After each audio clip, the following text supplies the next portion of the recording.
Assalamualaikum warahmatullahi wabarakatuh. Bertemu kembali dengan saya Amelia Rista Almawacidah dari Politeknik Bangunan Pertanian Malang.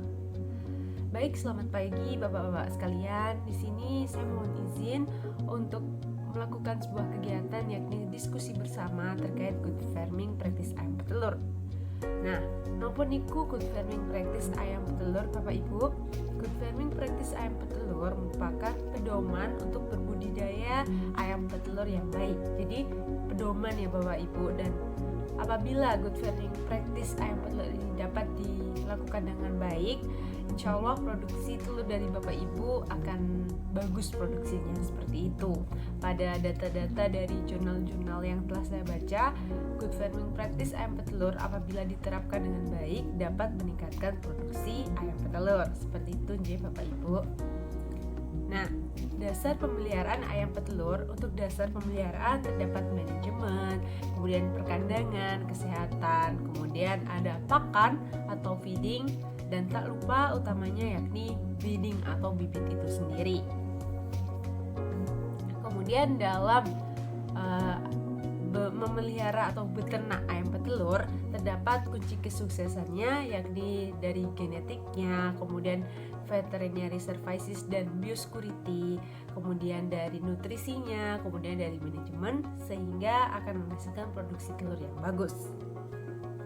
Kemudian bagaimana memilih ayam ras petelur? Nah, tentunya Bapak Ibu sekalian saat memilih haruslah memilih ayam atau bibit ayam yang memiliki produksi telur yang tinggi. Kemudian ukuran telurnya normal, kemudian bebas dari sifat mengeram, kemudian kualitas telurnya bagus, kemudian nilai afkir yang tinggi, kemudian harga di usia yang bersaing.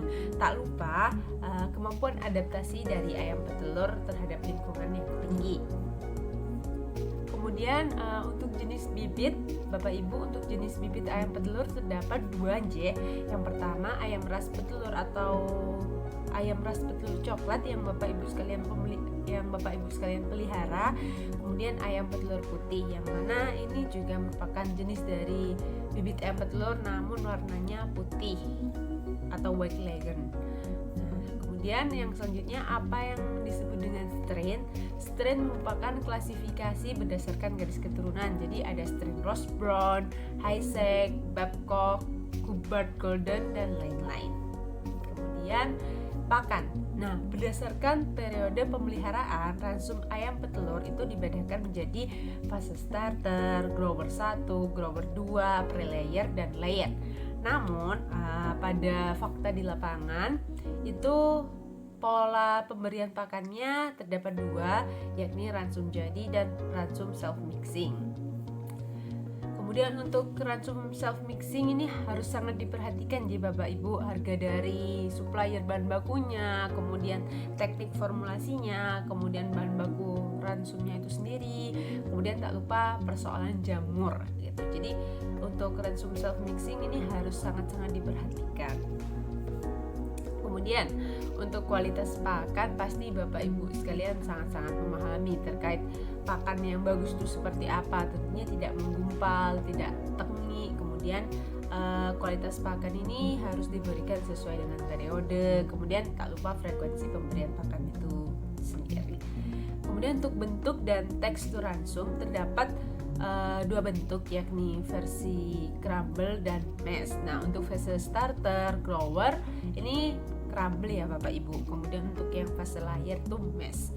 Namun pada secara alamiahnya ayam itu lebih menyukai yang berbentuk pakan crumble seperti itu Bapak Ibu. Kemudian ini merupakan salah satu contoh program frekuensi pemberian pakan. Dan tak lupa apabila hendak melakukan pergantian ransum dilakukannya secara bertahap ya Bapak Ibu. Jadi boten langsung saknya diubah ngoten pakannya, jadi wonten proses nipun ngoten. Kemudian wonten manajemen kandang. Nah, kandang nipun Bapak Ibu sekalian kedah nggada aliran udara ingkang sae, kemudian nggada sumber air bersih, kemudian letak kandang dan lokasi kandang nipun. Nah, kemudian sistem kandang wonten liter, wonten slat, wonten liter kali slat, lan ugi wonten kandang batre utawi kandang ingkang bapak ibu sedanten gadhah. Kemudian jenis-jenis kandang wonten kandang indukan napa damel DOC ngoten niku, kandang grower lan kandang layer. Nah niki ingkang kandang tipe baterai ada bentuk sangkar dengan ukuran 40 x 40 x 20 cm. Nah, kelebihan dan kelemahan kandang cage atau battery atau baterai. Nah, itu lebih efisien, lebih bersih, kemudian mudah untuk mengontrol ternaknya, kemudian ternak tidak mudah terserang penyakit. Namun untuk kekurangannya ini berpengaruh pada kesehatannya, yang dimana ayam mendapatkan stres gitu ya Bapak Ibu. Kemudian pada kandang baterai ini ventilasinya harus baik agar ternak sehat dan terhindar dari virus dan penyakit. Kemudian yang selanjutnya ada kandang postal atau kandang umbaran. Nah, ini tuh kelebihannya produksinya lebih optimal. Namun kandang postal ini kelemahannya ini telurnya kotor, kemudian tidak dapat diawasi ini telurnya ayam yang mana, kemudian sulit untuk kontrol kesehatan, kemudian mudah terjadi penularan penyakit, pakannya lebih poros. Nah, untuk persiapan kandang wonten sanitasi rumiyin nggih Bapak Ibu, kemudian penyebaran litter, kemudian memasang jukot atau seng yang melingkari, kemudian memasang peralatan pemanas atau indukan gas medium yang Bapak Ibu pakai biasanya atau brooder, kemudian ada semprot desinfektan, kemudian 2 hari sebelum DOC datang itu disemprot ulang kali desinfektan. Kemudian persiapan sebelum kedatangan anak ayam. Nah, niki kandangipun kedah dibersihaken kali desinfektan nggih. Kemudian masa istirahat kandang minimal 2 minggu. Suhu untuk kandang yang sesuai untuk DOC itu 33 sampai 36 derajat Celcius dengan kelembapan 60%. Namun ini juga dapat dilihat dari ternaknya menyebar atau berkumpul di satu titik nih Bapak Ibu. Kemudian adanya cahaya terang atau lampu untuk membantu DOC ini menemukan pakan dan air, kemudian cepat beradaptasi. Kemudian penerimaan DOC datang ini seperti Bapak Ibu yang sudah lakukan.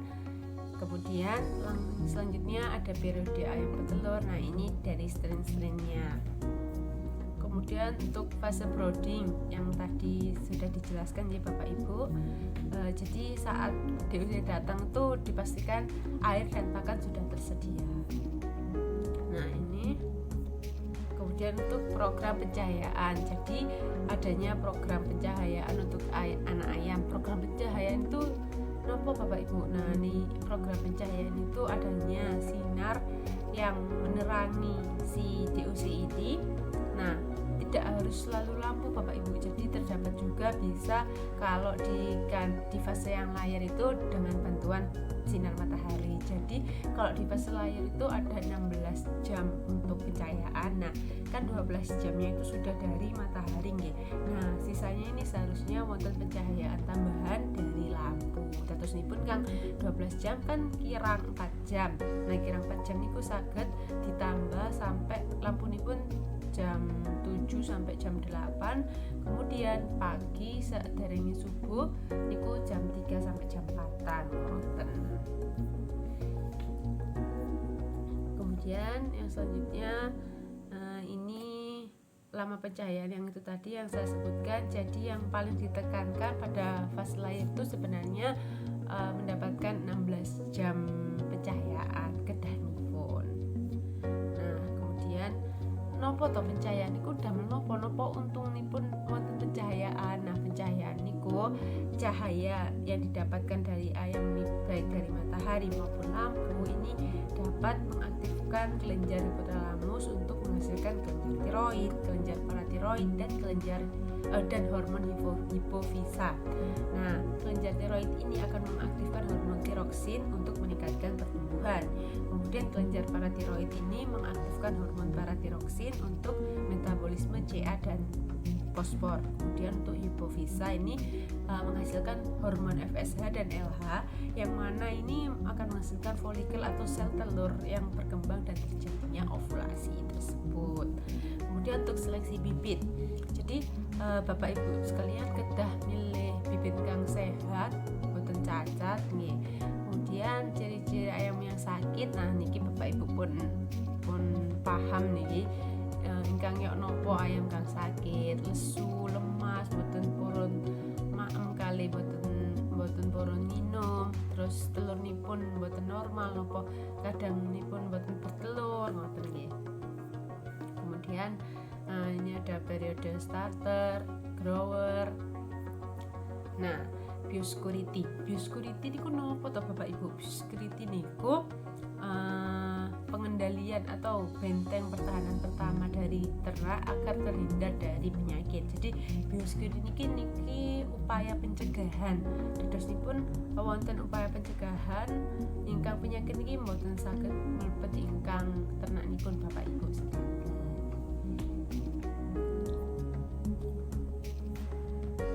Niki salah satu termasuk biosecurity yakni vaksinasi. Niki pasti Bapak Ibu sedanten gadah jadwal nipun piyambak. Nah, niki pengobatan penyakit wonten Koriza, CRD, ND, IB, Gundoro ngoten nggih Bapak Ibu. Terus nah sakniki wonten bab good farming practice ayam petelur fase layar. Nah, dalam good farming practice ayam petelur fase layar niki wonten ingkang pedoman. Nah, niki niku pedoman ingkang saged didamel. Namun nggih damelipun mboten langsung saknya kedah nuruti good farming practice mboten. Niki namung wawasan dan harapannya Bapak Ibu saged berproses bertahap untuk menerapkan pedoman budidaya ayam petelur yang baik dan benar. Ngoten nggih. Nah, good farming practice niki wonten prasarana dan sarana, kesehatan hewan, pelestarian fungsi lingkungan hidup, sumber daya manusia, kemudian pembinaan, pengawasan dan pelaporan. Yang pertama, prasarana dan sarana. Nah, niki wonten bangunan, wonten lahan dan lokasinipun, wonten alat dan mesin peternakan, wonten DOC, wonten air dan sumber energi, wonten pakan lan obat hewan. Nah, niki merupakan napa nggih pas kula dateng dalemipun Bapak Ibu kan kula niku observasi. Nah, yang diobservasi niku niki napa pun wonten napa dereng, napa sesuai napa dereng. Nah, niki niku mboten napa Bapak Ibu niki fakta ten lapangan dadosipun ken kula ketik kula dadosaken skripsi. Terus lahan dan lokasi niki dari pedomannya itu wonten upaya kelestarian lingkungan dan upaya pemantauan lingkungan, kemudian sesuai dengan rencana tata ruang wilayah provinsi atau kabupaten kota dan daerah. Nah, niki kalau sesuai rencana tata ruang Kabupaten Blitar niki wilayah peternakan itu merupakan ingkang boten ten pemukiman, boten ingkang lahan konservasi, terus boten ingkang ten lahan industri ngoten nggih Bapak Ibu. Terus letak dan ketinggian lokasi memperhatikan topografi dan fungsi lingkungan serta bebas dari patogen. Dan yang terakhir mudah diakses nih Bapak Ibu. Kalau ketersediaan sumber energi ini adanya air bersih yang cukup sesuai dengan baku mutu, kemudian sumber energi yang cukup sesuai dengan peruntukannya. Kemudian untuk bangunan, nah bangunan ini kemarin kan kula waktu ingkang dalemipun Bapak Ibu kan tagelut wonten kandang ayam ingkang damel DOC, terus wonten gudang obat, gudang pakan, gudang penyimpanan telur, kandang isolasi ayam sakit, lan saluran limbah, bak pengolahan limbah, ngoten niku nggih. Iki damel napa melengkapi data, wonten napa mboten. Kemudian ukuran kandang. Nah, untuk yang selanjutnya konstruksi bangunan. Nah, ini ventilasi yang cukup untuk sirkulasi udara yang baik. Nah, kan peternakan Bapak Ibu kang wonten ingkang wingking nipun dalem nggih. Nah, niku mboten napa namun wonten syarat utama niku saderengipun ventilasinipun niku cukup damel sirkulasinipun udara ngoten nggih. Terus ketinggian dari lantai pun ingkang sampai baterai pertama niku nggih 1,5 meter ngoten ingkang saenipun. Terus gudang pakan obat niki nggih bersih, higienis, kemudian kandangipun aman saking saged nglindungi ternak saking kerusakan fisik ngoten.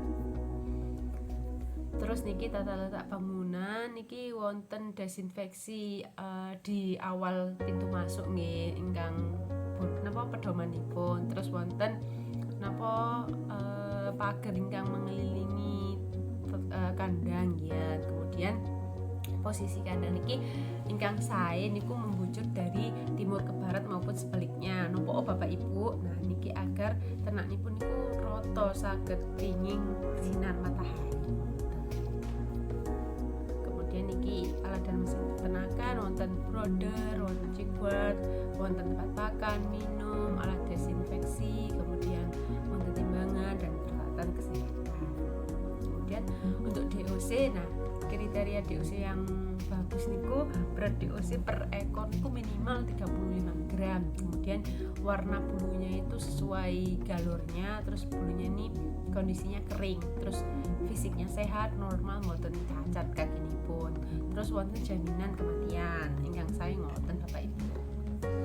Terus pakan, nah pakanipun niki, pakan yang diberikan niki berasal dari pakan yang diolah piyambak nopo pakan yang telah terdaftar ingkang saking pabrikan ngoten niku.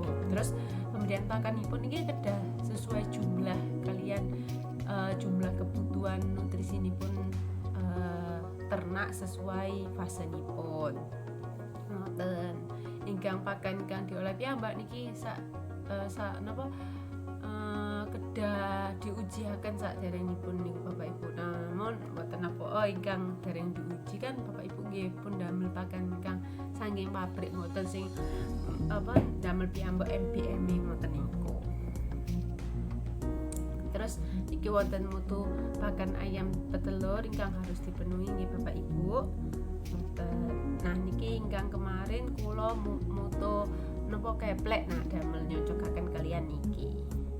Terus obat hewan, iki obat hewanipun kedah terdaftar kali sesuai dengan peruntukan ingkang sakit niki obate niki ngoten. Ingkang sakit CFD nggih obate CFD, sakit apa ingkang sakit gumboro obatipun nggih kedah damel gumboro.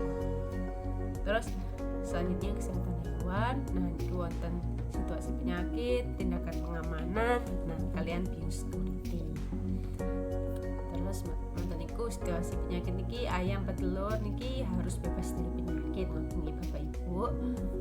Terus wonten niku tindakan pengamanan penyakit niki wontenipun pembatasan mobilitas untuk akses kandang guna mencegah adanya penyakit yang masuk. Kemudian desinfeksi orang yang masuk ke kandang, bahan dan peralatan, kemudian pembersihan penyucian kandang yang kosong, terus kemudian kebersihan kandang, kemudian pemusnahan bangkai ayam, kemudian pengamanan penyakit agar tidak menular gitu. Terus habis itu vaksinasi sesuai ketentuan dan pengolahan limbah peternakan.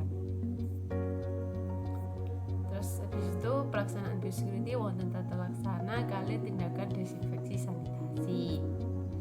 Nah niki lokasi peternakan kedahipun niku wonten satu pintu masuk mawon Bapak Ibu. Ingkang ten niku dilakukan desinfeksi wonten ingkang saenipun. Kemudian pemilik niku saged membatasi orang yang masuk. Jadi kalau ada orang yang masuk itu sebenarnya harus dilakukan desinfeksi terlebih dahulu gitu.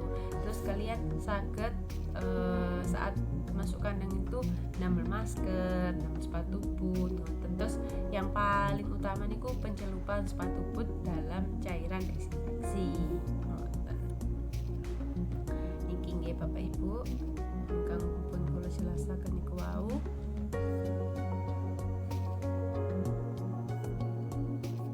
Terus saiki pelestarian fungsi lingkungan. Nah, niki niku wonten pelestarian mencegah pencemaran lingkungan dan adanya erosi, kemudian mencegah suara bising, tikus, kemudian adanya unit pengolahan limbah, kemudian tempat pembakaran bangkai, kemudian adanya saluran dan tempat pembuangan kotoran, dan sirkulasi udara yang memadai dan cukup. Yang selanjutnya sumber daya manusia. Niki niku Bapak Ibu ingkang kajengipun kandhang niki dipastikan badanipun sehat nggih. Terus kemudian terampil sesuai dengan bidang, terus paham berisiko pekerjaan, kemudian keselamatan dan keamanan kerja gitu.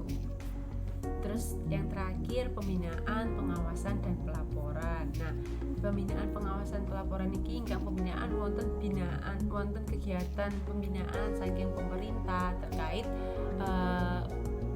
kegiatan penyuluhan untuk meningkatkan efektivitas dan efisiensi pengelolaan budidaya ayam petelur. Kemudian pengawasan ini untuk menjamin mutu dan keamanan produk. Nah, ini saged langsung napa mboten langsung, wonten kang langsung nggih kunjungan dan lokasi peternakan, ingkang boten nggih saking laporan kang berkala. Terus pelaporan niki wonten pencatatan atau recording baik data populasi ayam, produksi dan distribusi telur, kemudian penggunaan bahan pakan, kemudian masuk dan keluarnya DOC, jadwal vaksinasi dan upaya pengendalian lingkungan. Nah, pelaporan niki niku memang napa nggih? Sawangane ribet nggih Bapak Ibu. Dadi niki niku bertahap Bapak Ibu. Terus nipun ingkang sangat penting niku saged dari pemasukan dan pengeluaran DOC niki. Terus nipun Bapak Ibu semerap niki DOC nipun umure pinten, ingkang fase layar mungkin pas bertelur niku umure pinten ngoten. Alah niku saged dicatet ten tembok napa ten napa. Nah, saenipun niku wonten bukunipun ngoten nggih Bapak Ibu. Terus produksi telur nggih saderengipun niki penting sanget. Ingkang damel semerap niki produksi telur niku ningkat apa mboten, terus nurun apa mboten. Nah, niku wau penjelasan terkait good farming practice ayam petelur. Kula matur sembah ingkang sanget kalian Bapak Ibu. Semoga kula mungkin saged niku sharing lebih lanjut, tanya-tanya lebih lanjut terkait pemeliharaan ayam petelur ya Bapak Ibu. Kurang lebihnya kula mohon maaf ingkang sanget. Terima kasih. Wassalamualaikum warahmatullahi wabarakatuh.